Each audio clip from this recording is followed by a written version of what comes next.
Darkness. It gets a bad rap.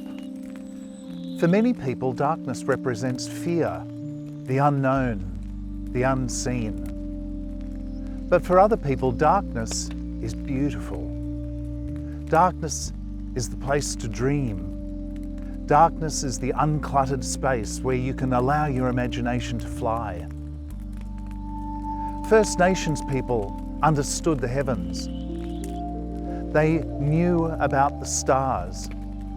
Stars allowed them to determine the seasons, to understand their world and to navigate. Astronomers need darkness to peer out into the huge void of space and to push the limits of scientific possibility.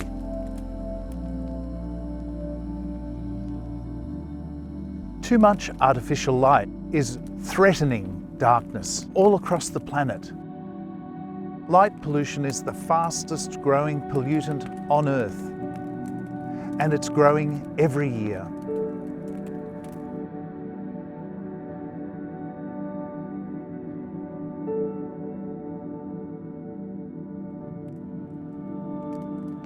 Light pollution threatens all the creatures on Earth who need darkness, including humans, animals and plants that rely on darkness to find their food and locate the right things to eat, to sleep properly, to migrate and to reproduce.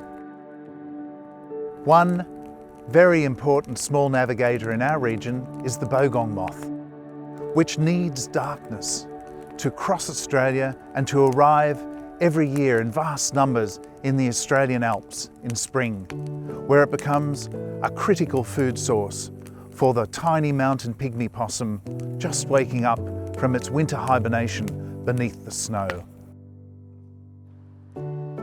Mountain pygmy possums are one of Australia's most amazing, unique and critically endangered species. They're our only mammal found exclusively in the alpine zone and Australia's only hibernating marsupial, spending 5 to 7 months asleep under the snow every year. Their main food source is the migratory bogong moth. Around 4.4 billion moths are estimated to arrive every year. They fly often over 1,000 kilometres to arrive up in the alpine zone. It's the second largest influx of nutrients into the area after the sun, making them extremely important for mountain pygmy possums and other species that rely on them. We don't know exactly why the bogong moths didn't arrive in those numbers in 2017 and 2018, and again in quite low numbers in 2019. But we believe it's a combination of factors, including light pollution. We believe that moths are attracted to this light from their huge migrations, and they're trapped. Here in northeast Victoria and across the border region, we're lucky we can enjoy beautiful night skies. With their high altitudes, the clear air, no urban pollution, but we can lose them very, very easily and we need to protect them. On the border region and in northeast Victoria, we have an enormous opportunity to capture the beautiful skies that we already enjoy.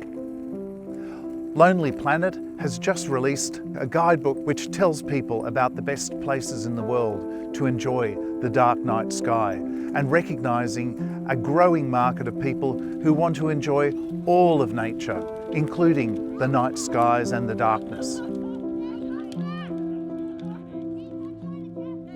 But even here, light pollution is a growing threat. There are lots of ways to reduce light pollution. There are some very effective planning guidelines that were originally developed by New South Wales Planning to protect the dark skies around the Siding Springs Observatory near Coonabarabran. These are very effective at reducing light pollution and ensuring that the dark skies remain for future generations to enjoy. Dark sky regulations and light planning regulations are not about making people live in gloom.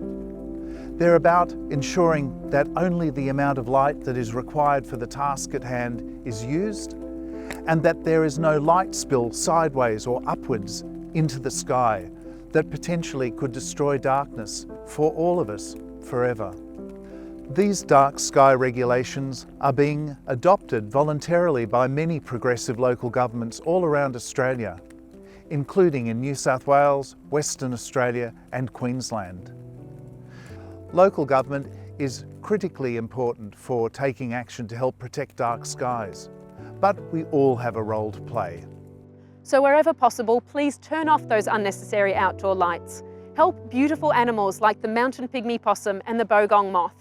Help animals like our frogs and our owls and our bats, species that we should be seeing in the beautiful night sky away from light.